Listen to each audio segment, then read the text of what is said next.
Good morning, Alejandro. Right, thank you.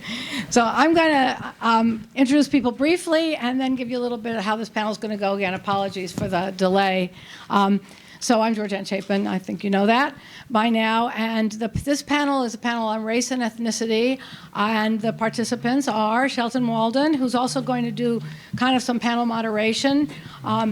He'll tell you a little bit about his history publicly discussing this issue. Tora Spigner, who you all know, OB-GYN nurse, and Alejandro Gradilla, who's an associate professor at Cal State Fullerton. They'll tell you more about themselves. So we have 90 minutes. The first 60 minutes will be interactive conversation among the panelists. And then after an hour or 60 minutes, maybe we'll cut that short to 55 minutes just because we're so late starting. Shelton will invite questions and comments from you all. So we'll have a half hour to talk. So myself, the idea for this panel is something I've been wanting to do for a really long time.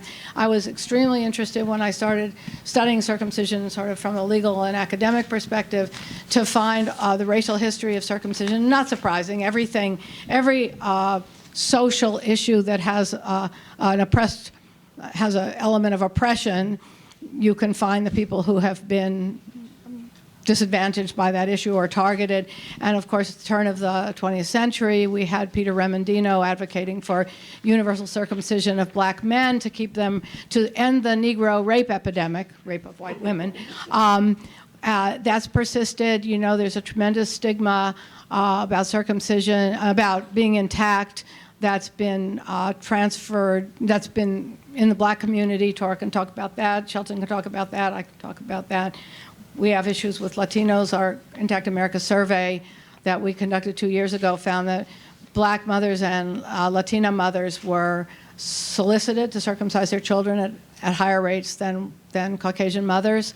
And then, of course, we've got this now, like, practically, 30 years, going on 30 years of the African circumcision castration campaign, supposedly for HIV prevention, which is just another racist public health campaign in the history of American public health, way overshadowing. I remember the vasectomy campaign in the 70s and, overshadowing Tuskegee and its volume, right? So that's how I got interested in it, and there's so many interesting things to talk about here, and I'm really honored to have people who yes. You need to have a lot of microphone discipline. Hold it up here. I'm sorry. You want me to start at the beginning? No, I'm just kidding. Anyway, so that's my background. That's why I wanted to do this panel. And next, Shelton will introduce himself, and Tora, and then Alejandro. So use your mic. Yeah. Okay, thank you. Thank you very much. My name is Shelton Walden. I'm a former radio show host on WBAI Pacifica Radio in New York. I had a show there for 25 years. I hosted a show called Walden's Pond for many years, and now I do a variety of different things, including video production, and I'm also a consultant to Intact America. Hi. My name is Tora Spigner. I'm an RN. I work in labor and delivery in Berkeley, California. I've been there 24 years. And I am the nurse who takes the patient who wants the non-medicated labor, who wants not to end up in the OR. That's my specialty. I also teach nursing students. I'm an adjunct professor at a ADN program in Pittsburgh, California.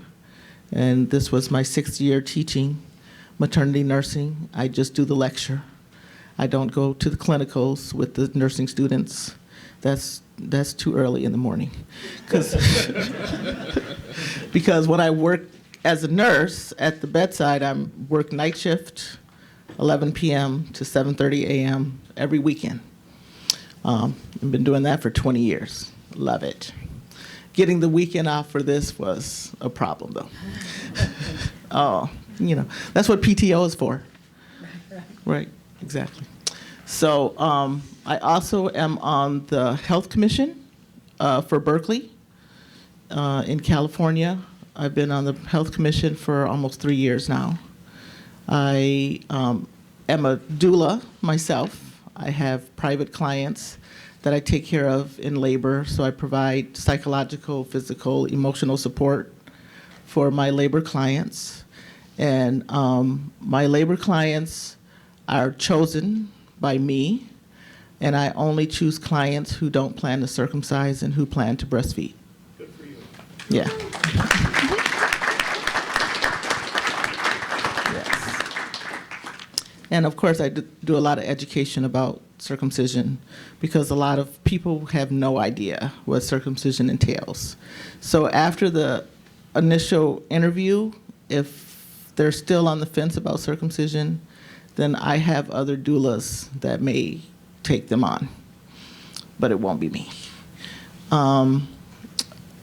Let's see. I also am the treasurer for a group called Mothers for Mothers Postpartum Justice, and it is a group that we just got our nonprofit status just like 2 months ago. But one of the things we do is we provide postpartum meals for Black mothers who deliver in Berkeley, Oakland, and San Francisco. Restaurant meals for the first 6 weeks after birth. Yeah. So we're looking at the postpartum rates of health care, support for new moms and their babies. What else do I do? I do a lot. Oh, and I have 2 amazing children myself. They're 28 and 23, Kristen, Evan, and they're some of my best work. Yeah, yeah. Okay. So, Alejandro, would you like to Good morning introduce from yourself? the West Coast. Oh, Yes. great. Good morning from the West Coast. It's an honor to be here. I recognize a lot of the names in the Zoom as well as some of the faces in the audience when they turn around. I'm a little bit starstruck in terms of folks who I've worked with for decades now. I've been an Intactivist Scholar since 1994. And when I returned to the Bay Area for my doctorate degree, I got to meet a lot of the living legends of the movement, and I've been very proud to be affiliated with them. My work is in the areas of culturally aware medicine and health. I am trained as both a medical anthropologist as well as a bioethicist. And this work has been very critical to expanding our definitions of systemic racism. And in my talk today, you'll see in terms of the connections why looking at physical forms of assimilation are also part of systemic racism. So I'll be talking a lot about those issues. I've been trying to loop into the movement for many years. I see that Stephen is here in the audience. These are folks who've kept me looped in and ready to jump in, and the timing has been right. I do lecture on this topic with my students. I teach at a predominantly Hispanic institution, and it is critical for us to get the word out so that people, before they get pregnant, before they have to make this decision, it's important for this idea of leaving your children intact to start beforehand instead of that brief study. It's almost like a parental cramming for pregnancy, right? They usually start reading stuff the last 3 months before the baby arrives, and that's not enough time to really have these conversations. So I'm excited to be here, and I will let the show get going. Okay, well, thank you very much. Well, first of all, I just want to say how grateful I am to be here. I want to give a big thanks to Georgianne for putting on this conference. It's good, please. I'm honored to speak. I've been writing out a number of things. I've been thinking about this for a number of days, and I've talked with Georgianne about this over a period of time. Let me just let you know a little bit about myself in terms of my radio work. Again, like I said, I had a show on WBAI Pacifica Radio. Pacifica Radio, if you probably know, is an organization broadcasting organization has been around since 1947 or 1949.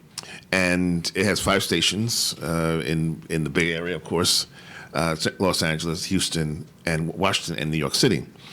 I started doing radio back in 1986 at the station, and started as an engineer. And then 3 years later, I was given a show, which I started in the middle of the night. Like we all start, in the middle, dead of the night. I was talking about environmental issues, animal issues. As you can see, I'm a little unusual. Talking about all these different issues, which I developed an interest in for over a number of years. And I'll make a very long story short, but I had a show devoted to these issues, environmental issues, animal issues, what was happening at the time. And I was sitting in the operations director's office back in 1991, and I got a call from someone named Polly Strand. She was lived on the West Coast, and she had heard about my show, and she wanted to talk and meet and everything. I said, okay.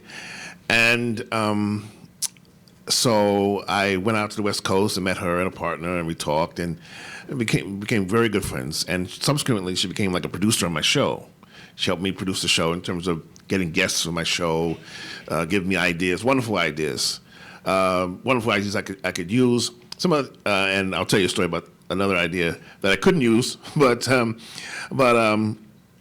it was, she was a wonderful person who led me to this point because she introduced me to Marilyn and who introduced me to Georgianne. So back in 1994, we had been working together for a number of years, and one day she said, "Shelton, have you ever thought about doing a show on circumcision?" And I said, "Circumcision?" And I said, I thought about it for a second. It gave me a cringe. And I said, okay, send me some information on it. So she sent me a whole packet of information, stack high, about conferences and tapes, and all kinds of different shows, materials and stuff. So I looked at it and said, oof. And intuitively, I knew, to be perfectly frank, I always thought that something into my own personal situation wasn't right. I always felt that something was missing, but I had absolutely no words for it. I didn't have the vocabulary. I didn't have, even though my mother was, like Tora, was a registered nurse, rest in peace. She knew everything about that. I never talked to her about these things, so I didn't know. But I felt I didn't know who to talk to about this, and I was afraid to talk to anybody about this. So I was going to do something about this issue, but if you recall, at that time, the OJ situation had started, and so I was doing a lot of shows about that. Actually, CBS TV came to the station, did a whole program, interviewed me and everybody else about OJ, because if in conjunction with what we're talking about today, race and money and everything was involved with that case, and so they interviewed everybody at the station and did a whole segment and everything. So that went on for a while, and a year went by, and that was cooling down. So Polly said to me, she said, "You ever thought about doing a show on circumcision again?" And I said, "Yeah, okay." So sure. So she introduced me to Marilyn. So I had a pre-interview with her on before they do the show. And I was speaking to her on the phone, and there's I live in New York, and there's a Yiddish expression. When you talk to someone on the phone or talk to someone you quell, you get a good feeling, And I was going to get a really good feeling about this person, Sometimes you talk to people, you get a real bad feeling, And I've had that on a couple of occasions. But you really I said, I don't know, I've never met this person before. I don't know who this person is, but I feel good about this person. So we did the interview. And as I was doing the interview, I was feeling a tingly feeling all over. I was like, this is something really. This is deep, and the way Marilyn would talk about it, she had such has such. She's not. She's still with us, God. She has such compassion and love in her voice and a feeling. You can't help, if you're interested in it, you should be drawn into it and drawn into her. So I did the show. I finished the show. And I remember sitting it was a room, I was thinking about this morning. I was sitting in a room down the hall. It was facing southeast. And I sat there after the show. And first of all, I felt a lot of emotions. I felt that something was stolen away from me forever. I will never get it back. And I said, so I felt really sad.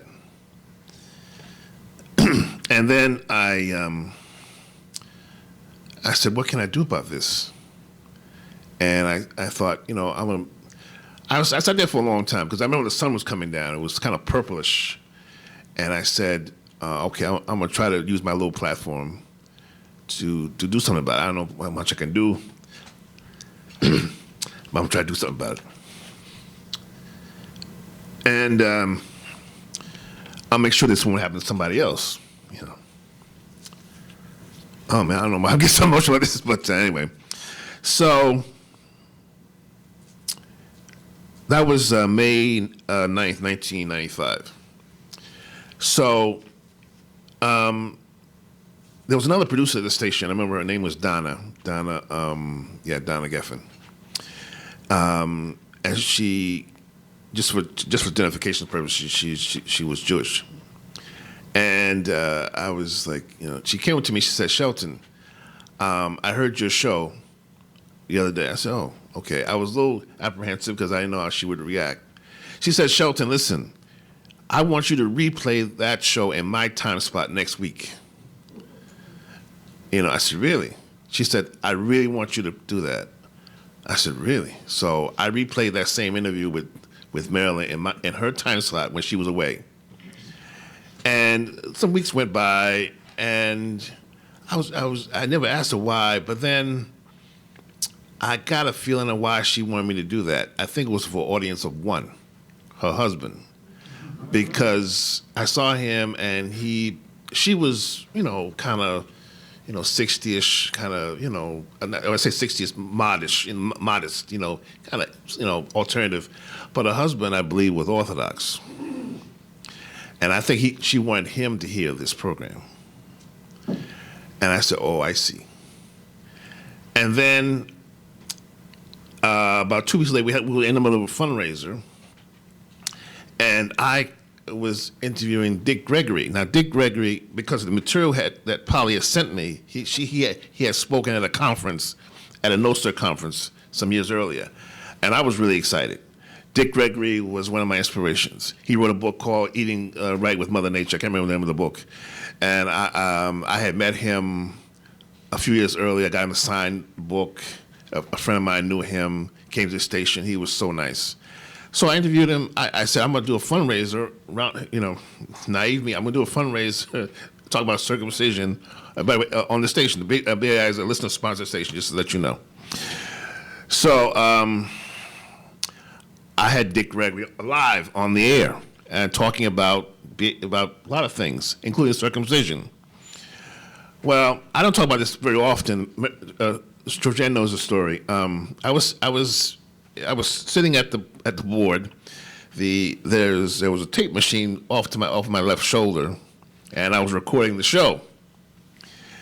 And so I saw a producer, come into the station. I saw her like this and I smiled, and I saw her go back to the back, and she left. So I did the show. I finished the show, and I turned to get the tape, and it was gone. No tape of the show. So now I made sure to tape all my shows. I have most of all my shows recorded. So I went to that person. I said, "Did you take my tape?" She said, "Why would I do something like that?" And I said, "Okay." I didn't get upset. I haven't been at the station for a while. I knew there was always a lot of monkey business going on. So I said, okay, she took the tape, she's lying. But I couldn't prove it. But I know I had a tape in there. At the beginning of the broadcast, I know it's gone. So I said, okay. So I said, okay. Now, mind you, Pacific, this is a very liberal radio station, very progressive. It has a long-standing reputation. And I thought that this is an issue that people would embrace. I came to find out that it was not an issue people were embracing, and which is something I've learned over the years when it comes to this issue. I'm sure when it comes to this issue, this is and I'll give more details about this, but this is to me, this is a universal issue. Affects everyone. It's not a left issue. It's not a right issue. It's an issue. It's a human rights issue.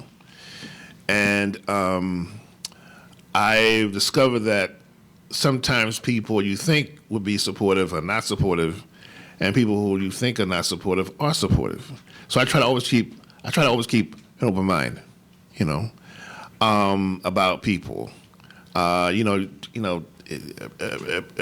Prejudice is called prejudging somebody, And I've learned, we learn over a lifetime, it's not a good idea to prejudge somebody, So over a period of time, So anyway, over a period of time, I discovered that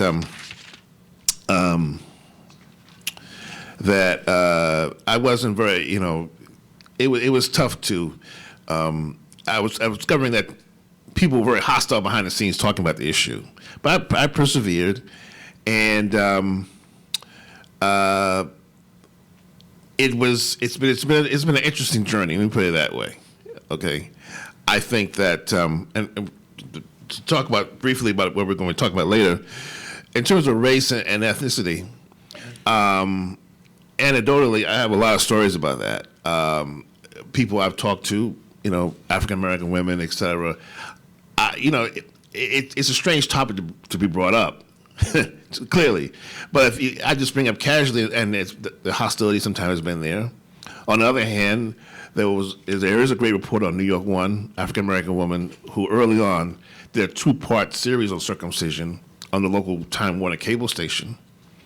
And as a result of seeing the video, Whose Body, Whose Rights, within 5 minutes said she was not going to circumcise her baby. And she had a baby boy, and she did not circumcise him. So I think, when we talked about the other day, I think in this country, generally speaking, there's a lack of sex education on all levels. There's a lack of understanding about the male anatomy. And I think it affects everybody, and in particular, it affects African Americans, generally speaking. Georgianne talked about a health teacher she had when it comes to certain issues about health. She had, and being, keeping things sanitized and stuff. My late mother was a RN. She was definitely devoted to that. As most health professionals are. So it's a complicated issue, but I've found that I think there's a lot of work to be done about this, because I think a lot of people are kept in the dark. I had a guest on years ago, this former cattle rancher turned vegan, the mad cow guy, who said that Americans are kept like mushrooms, covered in bull and kept in the dark. And so I think I think that's where we are. So I have a lot more to say about this, but I'm gonna give somebody else the opportunity to speak. Okay. Awesome. Do you want to do Alexandra? Yeah, let's let Alejandro speak now, and then Tora, and then we'll go from there.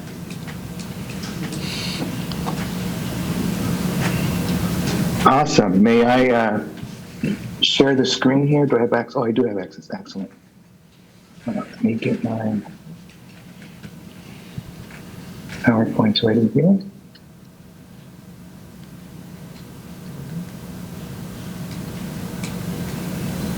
Can he share the screen?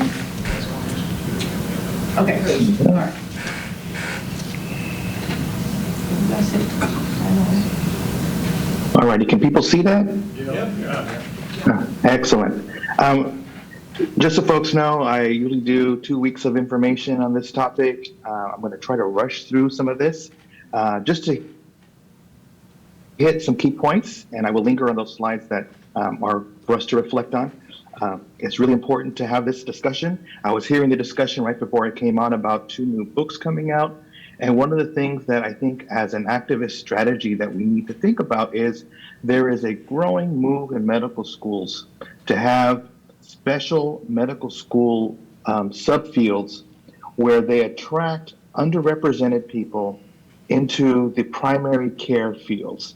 Pediatricians, OBGYNs, general practitioners, family medicine. These are areas where people are no longer doing it. It is the lower rung of medicine. Everybody wants to be a specialist of the brain and the heart, but nobody wants to do the frontline work. So I think it's critical to get these books and these presentations into the hands of those folks in that medical school curriculum, because part of what the training involves is cultural awareness, that is cultural respect. And so I do think the timing for all of our work is critical, especially in the question of diversity, right? So the reason why I think it's important to articulate an argument why circumcision falls into the category of a form of racism, especially when it is targeted towards Black and Latinx populations. Johann Galtung, of course, is a very famous peace activist since the Vietnam War through the contemporary. He helped articulate this idea of structural violence, especially within the fields of medical sociology, medical anthropology. And for us to understand why circumcision isn't just some random thing that happens or an irrelevant thing that happens to people of color in the US, it's important to understand this element, that the violence that people of color feel and experience is related to how we are treated by different institutions. And I will talk about parallel stuff and research. Cultural violence, we mean in those aspects of culture, the symbolic sphere of our existence, exemplified by religion, ideology, language, art, and this is key here, empirical science and formal science. And people tend not to think of science as being violent, but it can be when it is used in a very political way. And it justifies or legitimizes direct or structural violence. This is one of Galtung's main theories and ideas around structural violence. With the violent structure institutionalized, the violent culture internalized, this is key, right? Because we internalize what is right and what is wrong. And so that includes normalizing circumcision. Direct violence also tends to become institutionalized, repetitive, ritualistic, like a vendetta. So there is definitely an element here, especially in light of Georgianne's comments and what we're going to hear today from my panelists here and what Walton just said about his experience. This is key here in terms of understanding. In many ways, it is ritualized violence. And we know that this is the case regardless of the racial background. But this has a special kind of emphasis for racialized populations or marginalized populations. Part of how people were conquered and dominated in the US, whether they're Native American, African American, Mexican American, Puerto Rican, etc., there's always been an element of controlling the body. And this South Asian philosopher, Ashish Nandi, has talked about this in terms of how the British attempted to control bodies in India. And the top of the quote is key here. If the body can be separated from a person's selfhood and controlled, it can also be corrected and improved. Also, the body can be controlled only if it can be corrected and improved. And this is really the nexus of how the kind of the everyday micro-violence, if you will, and I don't mean micro-violence to diminish, but it is this type of violence where we normalize having our bodies corrected, having our bodies, quote unquote, improved, because your traditional backward voodoo knowledge, it does not measure up to modern Western knowledge. And so this is very important in terms of understanding how and why the body is a central point of analysis for understanding how people have been dominated. When we think about the Native American boarding schools, for instance, part of the quote unquote ritual of integrating and assimilating Native Americans included, particularly for the boys, cutting their hair. Their hair, of course, for Native American populations symbolizes their masculinity, their strength, their connection to their ancestors, connections to the universe. And these boarding schools knew that they had to zero in on the boys' hair to cut it. They also stripped the children of their clothes and they stripped them of anything traditional. So this removal, this negation, is part of controlling bodies. These children couldn't even determine what type of clothes to wear anymore or what type of traditional jewelry. But again, look at the stark, impression. Imagine if somebody grabbed your child and cut his hair against your will, right? And we've seen cases of this for African American kids, sadly today, where people have attempted to say that their hairstyle is distractive. You've had teachers either tape their head with like duct tape or actually cut the children's hair because their braids are distracting. So think about this violation of having your hair cut against your will. But again, the intention, not just grooming. This was not a grooming thing. Oh, so their hair can look nice. This is about controlling bodies. They took away their choice of how and when they could wear their hair. In the early 20th century, immigrants of all stripes were put through Americanization programs. But Mexican American kids, in particular in the American Southwest, from California all the way to Texas, were put through these assimilation programs where the curriculum involved mind and body, and in many ways, spirit removal of the prior self to create an assimilated, quote unquote, Americanized self. Now, these Americanization schools on the surface sounds good. We should be helping immigrants integrate and be successful. But what you see in the curriculum here is the same thing you see in the boarding schools. A cutting of hair of the boys, a stripping away of the clothing, and complete physical control of the children. So that if the children couldn't ask to go to the bathroom in English, they were allowed to wet themselves. And then at this point, they were allowed to stand in front of the classroom completely wet, and they would have to hold a sign saying, if I knew English, I wouldn't have wet myself, right? So it's this type of physical humiliation that went on. And for those of you who are familiar with segregation history, here in California, we've had some key cases, the Lemon Grove case in San Diego in the 1920s, and then famously an image here from the Mendez case in Westminster, which is here in Orange County, in the 1940s.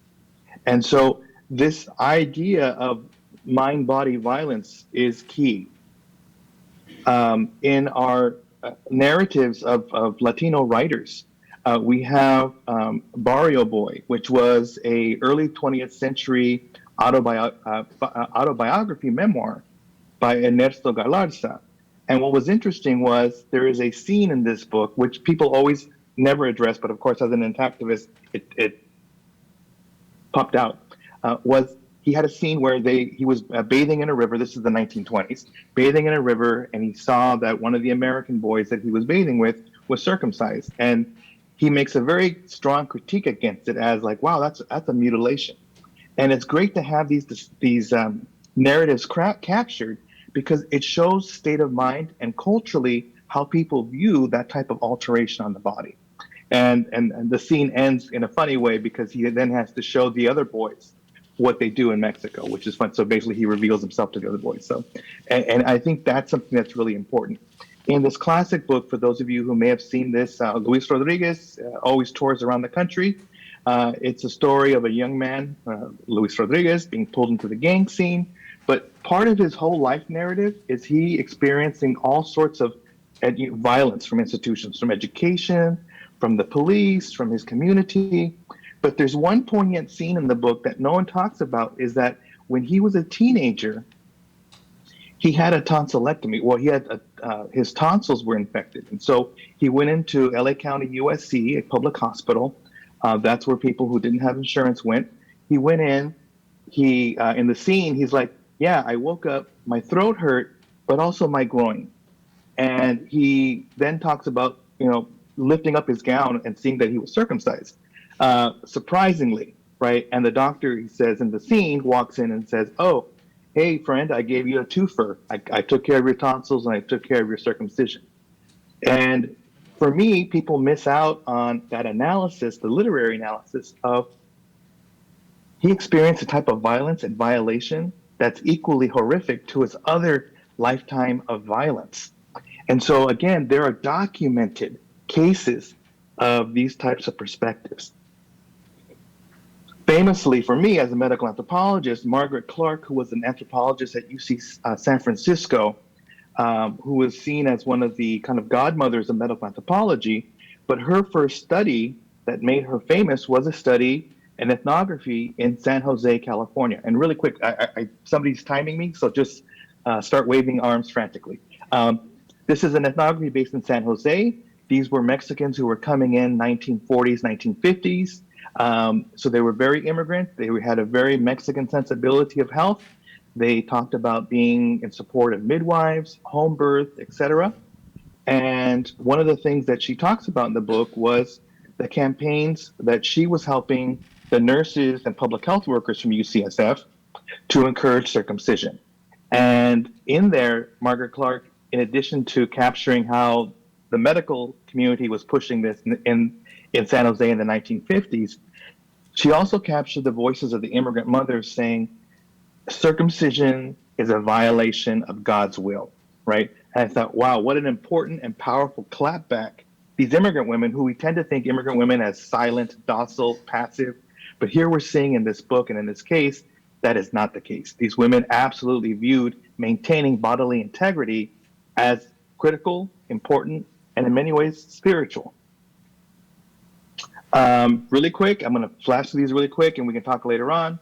There's a long history of racism in medicine. We have Samuel Morton, who developed theories that kept African Americans enslaved. And he developed rationales saying that slaves who were disobedient, or people who were enslaved who were disobedient, or people who were enslaved who tried to escape, they were mentally ill, right?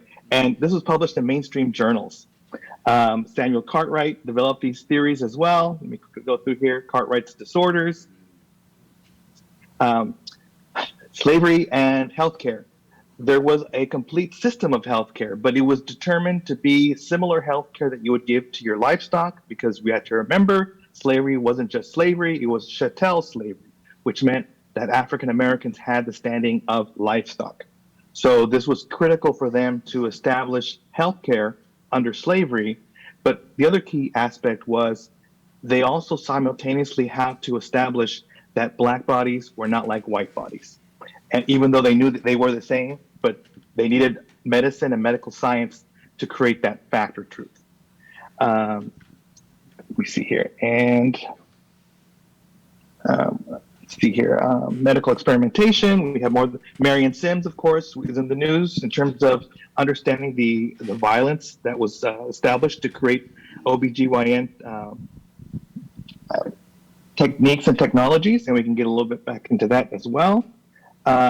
This is also key in terms of pregnancy under slavery. Many Black feminists have documented the ways in which pregnant enslaved women were allowed to be beaten, but you couldn't beat them on the belly. So you had to create a special hole in the ground so they could be beaten on the back, but not on the belly, right? So if medicine was complicit with this, let me switch here up my slides. If medicine was complicit with this, then we can kind of see the ways in which that is still remaining in our medical practice. And in my last 2 minutes, I just want to show a survey of over 200 Latino men I did about 10 years ago, talking about intactivist kind of issues. As you see here, majority born in the US with a good number born abroad.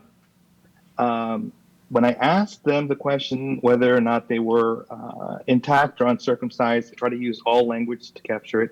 As you can see here in my study of over 200 Latino men born from basically Gen X through millennial through Gen Z, early Gen Z, the majority of my Latino male correspondents were intact. Now, one of the things that comes out of here, right? So I said, if you're intact, how satisfied are you with being attacked? And of course, we have off the chart satisfied, which is the largest piece, followed by very satisfied, satisfied, neither satisfied nor unsatisfied, a small group unsatisfied, again, very unsatisfied, a little sliver and off the charts unsatisfied was like one person. So I think as we start looking at this, we're seeing the importance and the relevance of talking to Latino populations about this, because this is a population that is on the cusp that could be pushed into circumcision if we do not understand culture, if we do not understand their views on the body. So I'll go ahead and stop here and answer questions once we get to that part.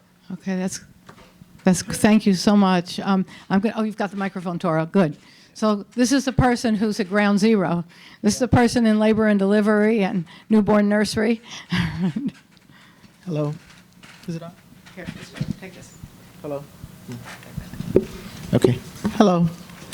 Like I said, I've been working in labor and delivery for 24 years. While I was going to nursing school, I was an OB tech in a very small private labor and delivery unit in San Francisco, where the 5th floor had the best views in the city.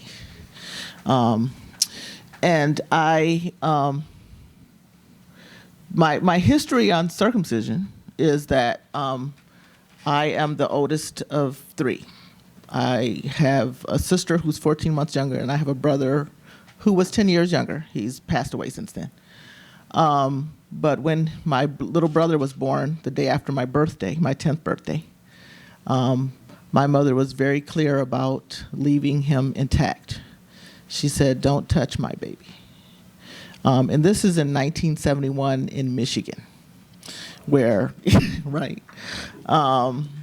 So I grew up, changing diapers for my little brother and taking care of him, and it was very normal.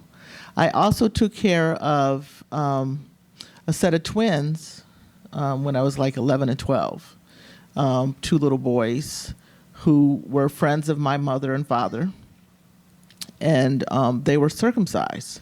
So that was the first time I ever saw a circumcised penis, and they were cut really tight. Poor babies. Now, in retrospect, I'm like, wow, that's. But luckily, I'm still in touch with them as adults now, because they are in their late 40s, and one of them is a huge intactivist, right, in Michigan, right. So I saw my first circumcision when I was like 19. I was a CNA at my local hospital in Michigan, and it was barbaric. I was like, I almost passed out, and I was like, why are you doing this? And the doctor was like, well, there's no medical reason, but the parents requested it. I was like, oh, okay. At that time, I was a sophomore in college, and I graduated, and I didn't become a nurse until I moved to California 10 years later. And when I went to nursing school, I did because I was in a master's program, so I did a class for my fellow students on circumcision, and you could tell the ones who were like, wow, I didn't know anything about this. And then there was, of course, the Jewish student who totally, she totally, your information is not correct. I'm like, oh, okay, that's just your opinion, okay. So when I became a nurse, I worked in postpartum first. So the last time I actually saw a circumcision was in 1994. And as far as circumcisions went, it was a decent circumcision. The pediatrician used lidocaine around the whole base of the penis. The baby never screamed. He did really good blood control, and it was very, quote unquote, humane. But still, I was like, why are we doing this? And that was the same year that my daughter was born. She was born in 94. And my obstetrician, because where I delivered my children in San Francisco, the obstetricians did the circumcisions. Most facilities outside of San Francisco, the pediatricians did it. So my obstetrician had asked me, because I didn't know what gender my child was, if I was planning on circumcision. I was like, no. So there was a big red no on my chart. I saw it. And then when my son was born in '98, of course, nobody ever asked me about it, even though I would watch the obstetricians, because I worked in that hospital as a labor and delivery nurse. I would watch obstetricians as soon as the baby was born, ask the parents, "Oh, do you want him circumcised?" That was as far as consent went. Yeah. In fact, in my YouTube video, Nurses for the Rights of the Child, I talk about a particular obstetrician who was famous for circumcising little boys. She was Jewish. And she was one of the big, when they had the MGM bill in San Francisco, she was one of the big opponents of the MGM bill. And she's very well known in San Francisco. I won't name her name. She was Robin Williams' obstetrician when he had his children. And he had his children at the hospital that I used to work at in San Francisco. So now as a nurse, my job when I have a baby, I often, my job is just to give them proper intact care. So if they have a baby girl, I tell them, I always have the dad or the partner put on the first diaper.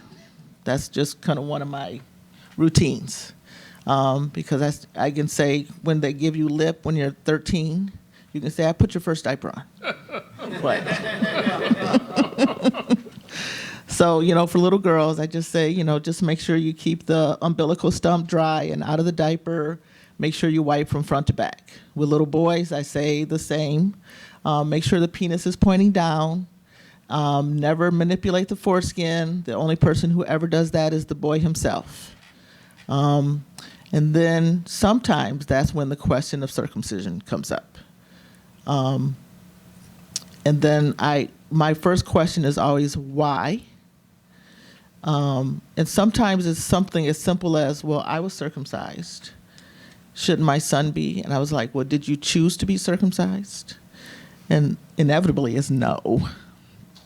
And I was like, well, why don't you let your son to be the one to decide if he wants to be done? There is no medical reason. It is a human rights violation. There's no reason why, the doctor needs to make money off of your son's body. And, I can tell you how many times I get in trouble for this. But it's true, right? I'm not saying anything that's not factual. So, that's all right. I've got a couple write-ups in my chart. Whatever. Because in the last one I said, well, I'm not going to change what I do or what I say. So we can have this every week, One of the other advantages to working the night shift versus because we get paid more money, we get free parking because, everybody, day shift and PM shift nurses have to pay for parking, and there's no management there. That's one of the best perks of working the night shift. Right. So I never see my manager, unless she calls me. So basically that's just kind of how I run my life. And for those of you who don't know, I met Marilyn Milos when I first moved to California in 1990. And I had gotten some information from the nurses in New Mexico because I was finding out information. They sent me a big packet of information. So I had bumper stickers and cards and all kinds of information. And that's kind of how I got on the nursing circumcision intactivists. So I had bumper stickers on my car. And then I got my license plate in 2002 when I bought my new Camry. And it's the no circ is my license plate. And Marilyn was upset with me because she wanted that license plate. but I didn't know, right? So hers is no circ 1. So I beat her to it. So, of course, in California, you can transfer your plates over to your new car. So that's what I did. 5 years ago, I bought my new Ford. And so it's on my bright blue car that I drove cross country last year by myself. I drove from California to Michigan. And it's so interesting. I see people taking pictures of my license plate all the time. I've seen it on Twitter. People have taken a picture of it, and you say, oh, that's my car driving down the road, right? But I ran into people across the country who were really proud to say that they had intact sons. And I've never had any kind of negative occurrence that I'm aware of because of the license plate. So I think, my plan and when I retire is to move back to Michigan. I know it's crazy. No winter though. I'm not gonna do winter. Just spring, summer, and fall. I'll go somewhere else for the winter. But get a Michigan no circ license plate too. Yeah. So unless somebody beats me to it, Norm. Right. So I'm going to start. We're cutting into the discussion period. Okay. So I'm going to thank Alejandro, Shelton, and Tora. But I want to start off with a question, and then open it to all of you. Oh my goodness, what's that? So when we started talking about doing a panel on race and ethnicity, one of the things that Shelton told me, and it was something I'd seen in my experience, and we talked, was the difference in attitudes toward circumcision. And Tora had told me her experience was that black women were either adamantly pro-circumcision or adamantly against circumcision.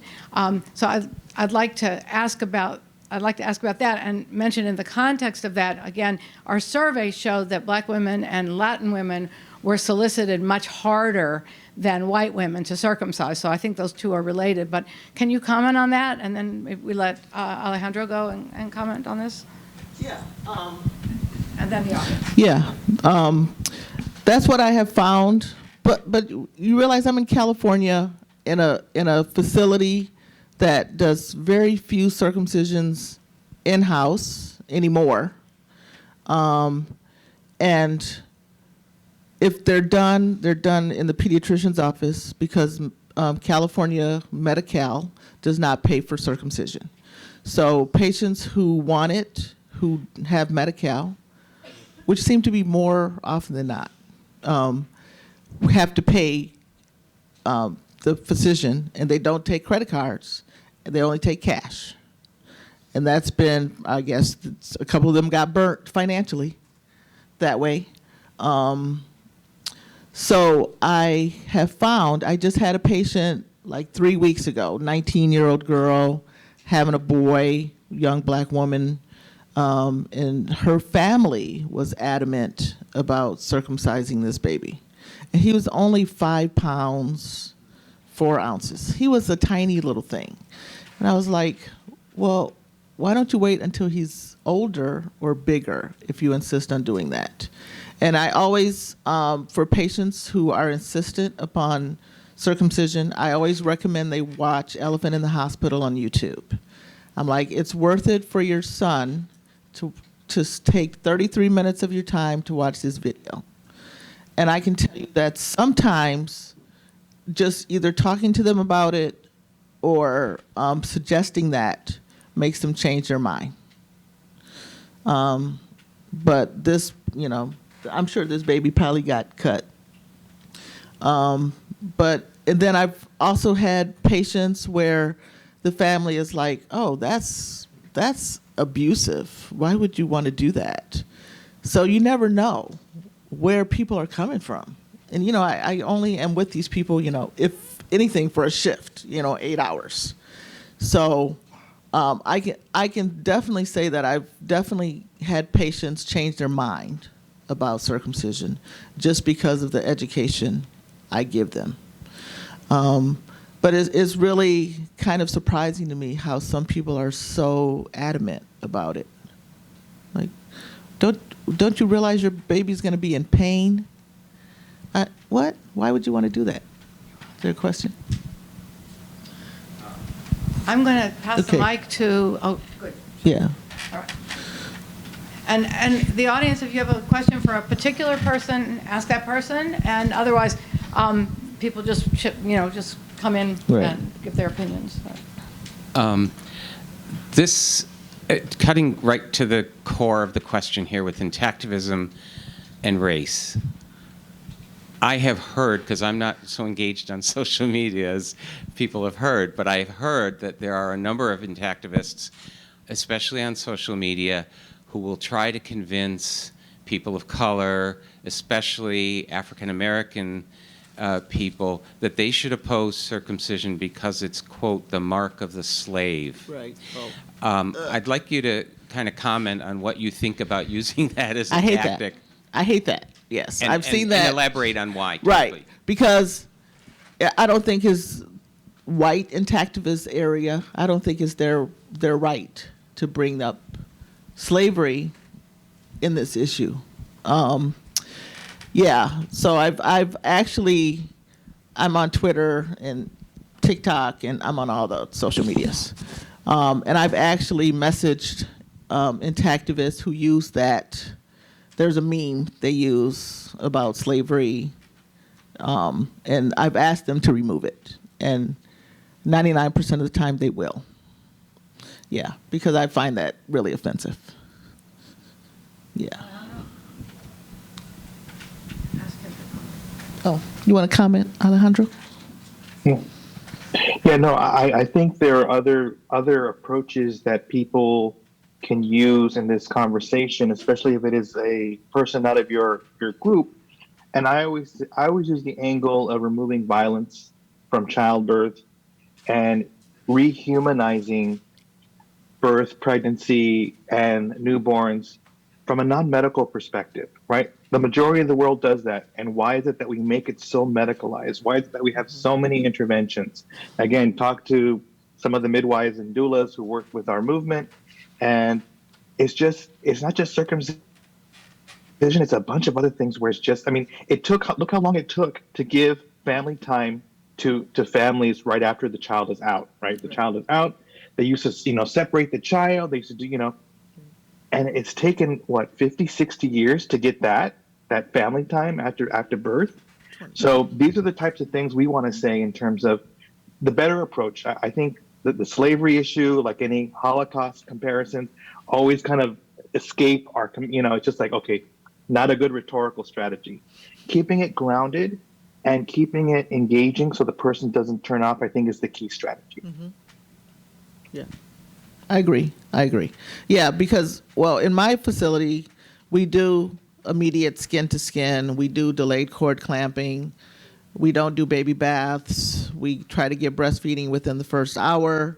So just continuing on with that concept, a lot of times we'll talk about, medications for the baby, and how we don't want anything to interfere with the bonding process in the first 24 or 48 hours. And that sometimes is how we bring up circumcision also, is that, if you want your baby to be circumcised, wait 2 weeks. Hopefully by then you'll have done some research. That's the hope, that they'll have done some research and or have so fallen in love with this baby that they can't see doing that. Yeah.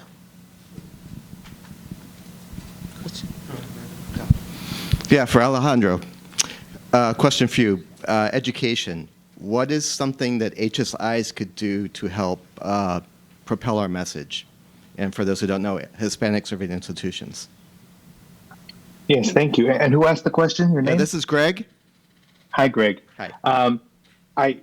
I think this is critical because one of the things that when we look at helping people succeed, part of how we help people succeed is kind of being restorative to them. And many of these students have received the messaging in K through 12 education that there's something wrong with them, right?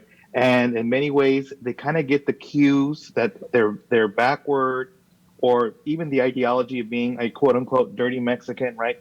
Part of what higher ed should do in terms of our intellectual mission is really kind of heal and restore people and to say there's nothing wrong with who you are, right? You have every right to be the cultural being, whether it's still speaking Spanish or still speaking your indigenous language, because now we have indigenous Latin Americans coming up in large numbers.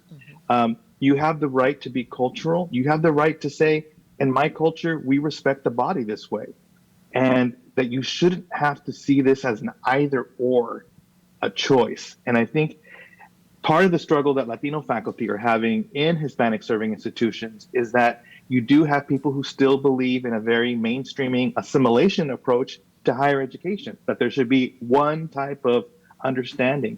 But I think it's critical to bring up these issues about your own culture's practices and bringing justice to your cultural practices in the sense of not hurting children, not circumcising, natural childbirth, breastfeeding, because all of these knowledges are actually contained within communities. And when you take away breastfeeding, when you take away natural childbirth, when you take away the right to bodily integrity for boys, you're also stripping cultural knowledge and you're invalidating the cultural keepers of knowledge, grandmothers, aunties. A lot of the women's knowledge is being invalidated because this is where a lot of cultural knowledge is held. And so it's critical for Hispanic serving institutions or minority serving institutions, as we have here in Southern California, to really start addressing this issue, because also in Southern California, we have a high number of Southeast Asians who also do not circumcise. And it really is important for them to understand there's nothing wrong with you, right? One of the things that I always get as a kind of a testimonial after they hear my lectures on gentle childbirth and nonviolent childbirth is that I do get Latino male students coming to me in office hours and saying, wow, I feel kind of freed from this issue because I felt kind of stigmatized. Now I don't. And that's really critical, because if the young man remains stigmatized, he's going to say, well, I don't want to get circumcised, but I'll circumcise my son so he doesn't feel this way. So I think this is something critical in terms of an intervention. And as I was telling Georgianne in our phone call to prep for this, and what's always amazing, it's the Latinas who are the most outraged by this.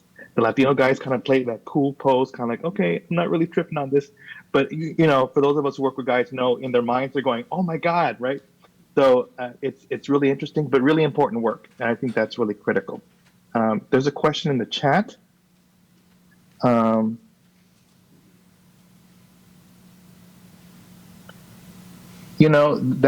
is really key here in terms of. Can you repeat the question, please?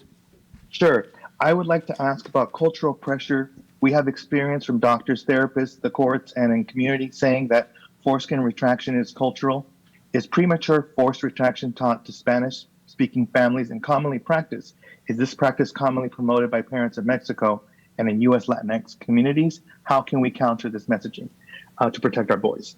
So this is the thing, right? So many Latinx communities who believe in leaving their sons intact don't realize that we have retraction in the U.S. and they sow the seeds of doubt. And I will say here that I was somebody in a Kaiser when I was 4 or 5, and I still have vivid memories of it, of being forcefully retracted because the doctor convinced my mother that this was an issue.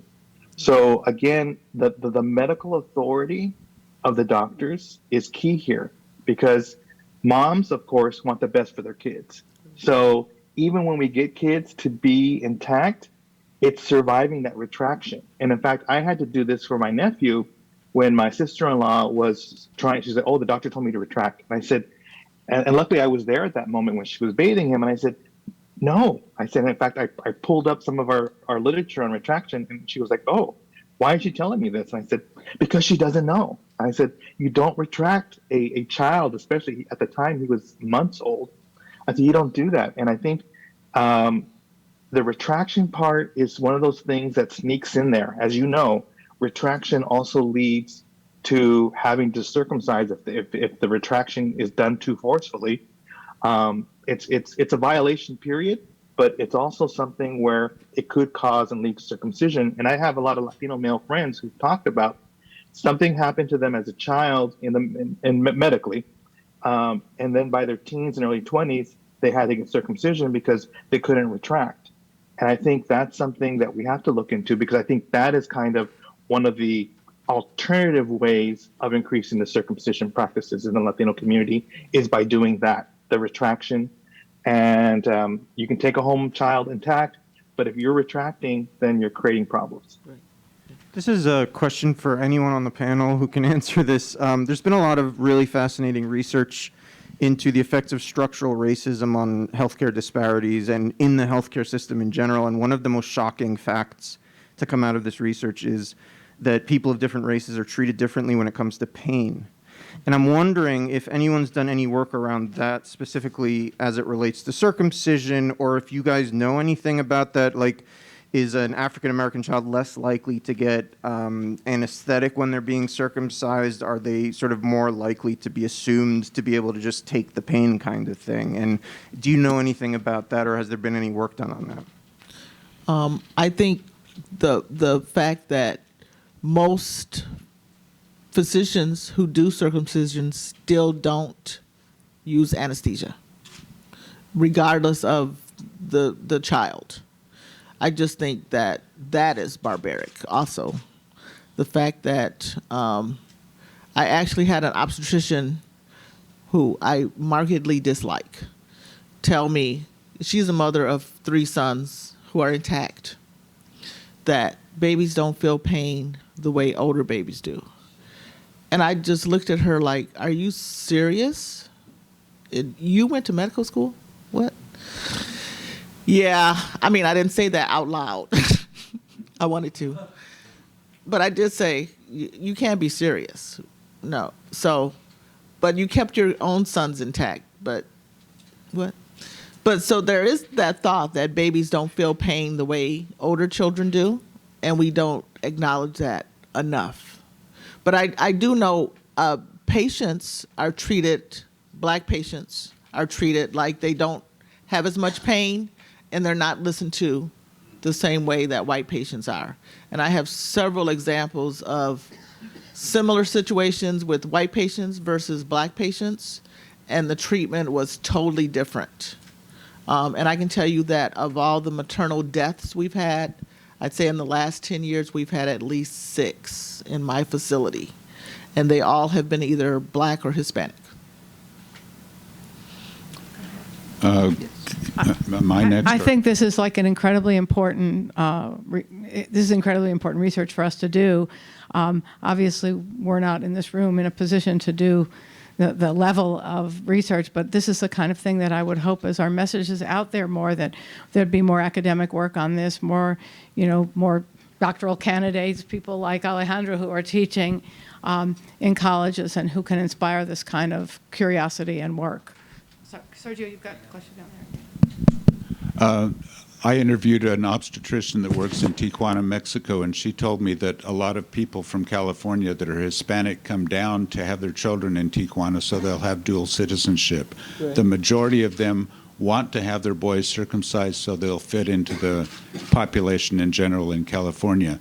I also did some research at the library in Berkeley and found manuals that were produced by the U.S. Army that said that Black people must be forcibly circumcised because they were promiscuous and they didn't have the ability to get educated about sexually transmitted diseases. Wow. Have you ever heard of anything like this? Oh, yeah. Oh, yes.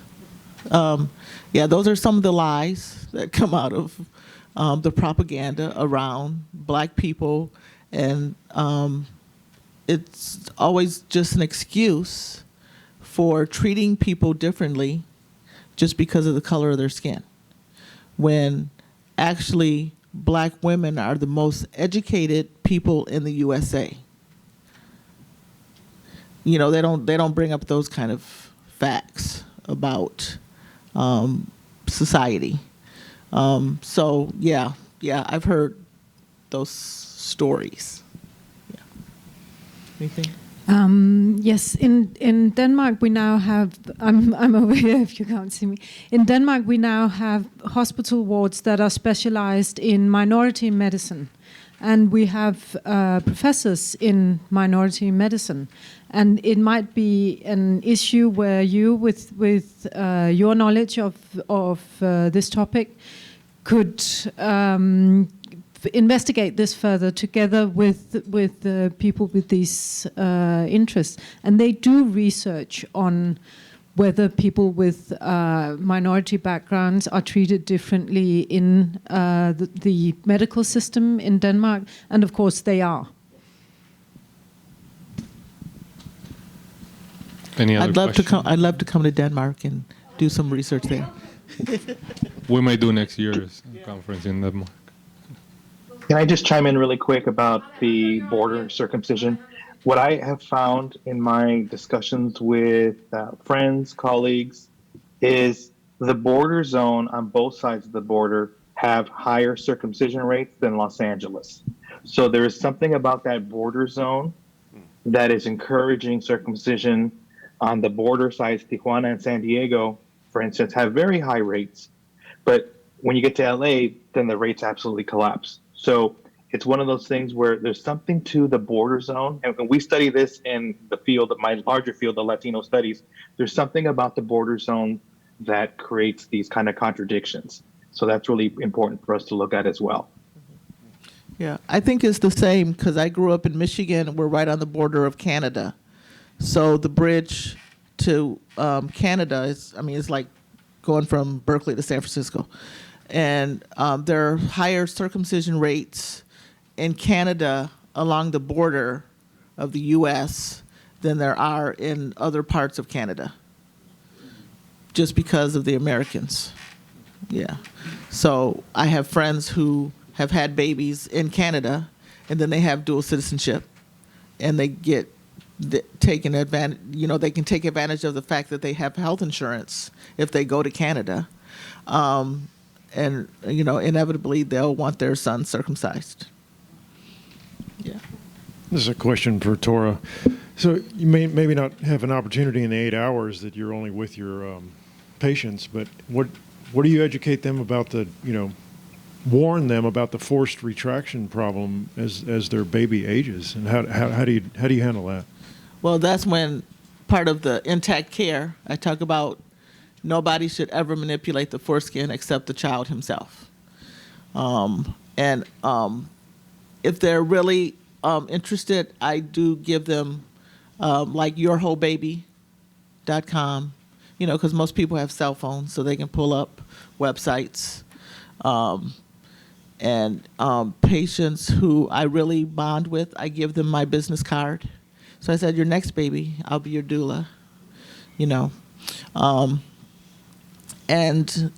that's kind of how far we go, because, but in the Berkeley, Oakland area, pediatricians are very informed about intact care, because so many babies are intact, because of the Asian population, the Hispanic population, and a lot of the white babies are also left intact. So I think for probably the city of Berkeley, I'd be surprised if the circumcision rate is higher than 15-20%. So pediatricians are pretty well informed there.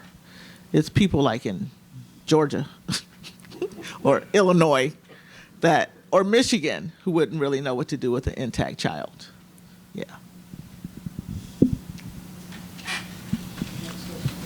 I'm a urologist, and occasionally I peek into the pediatric ward or watching what the pediatricians do on newborns. And I've been surprised occasionally to see a nurse will bring a new mother their newborn child who's just been circumcised, and they will say, he slept through it all, very triumphantly. But really what they're doing, what they don't recognize, is the child is in neurogenic shock. He's not sleeping. I can say that one of my nurse peers. I don't really call her a friend, but she was kind of bullied by the other nurses who cut their sons into cutting her son. And she had a horrible postpartum period because her son was in pain for weeks. And she said it was horrible for her. Oh, well, okay. It was probably more horrible for him. But, you know, we talked about not circumcising because I brought it up before she had the baby when she found out she was having a boy. And she's Hispanic, too.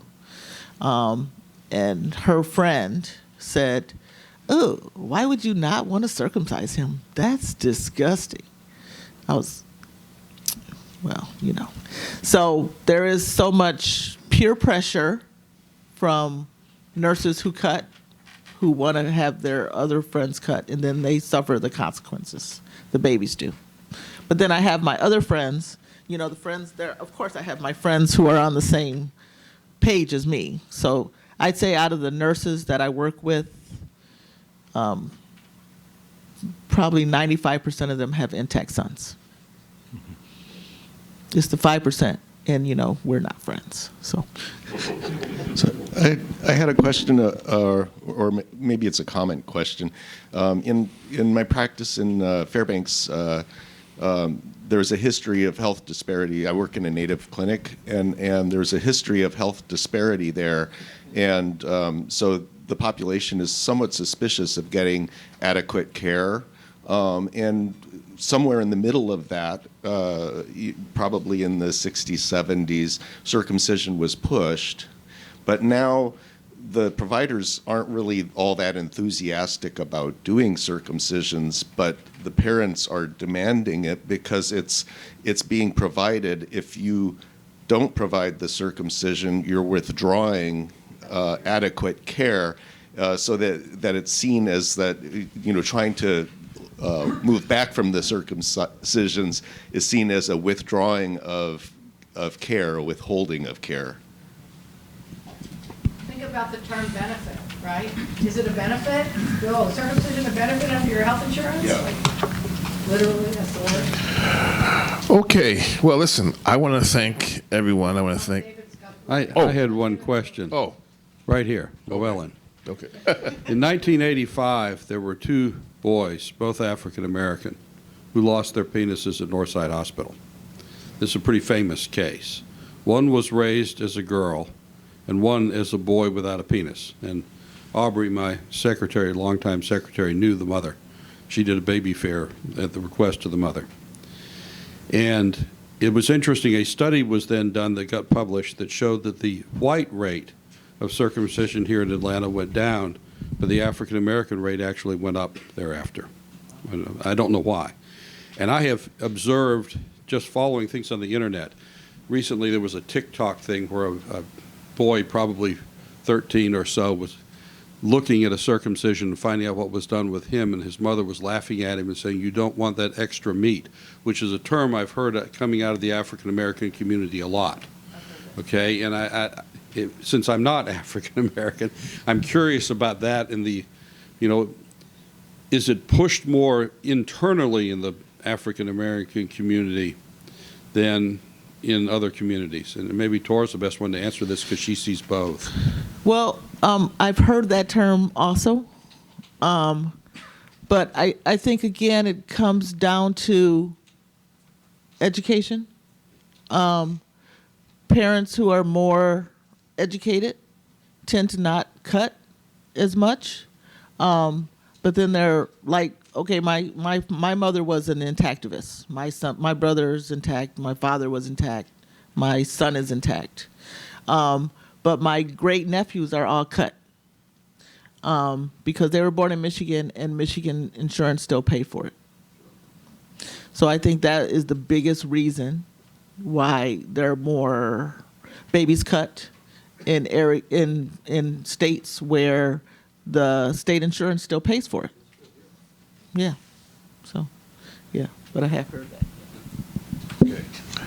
We are going to close this down. This has been a very enlightening discussion, to say the least. I want to thank Tora and Alejandro out in California. Thank you very much.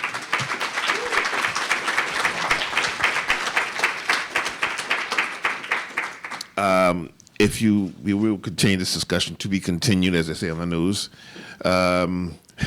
at info@intactamerica.org. And for all of us, I thank you very much, and we'll have a break. Thank you.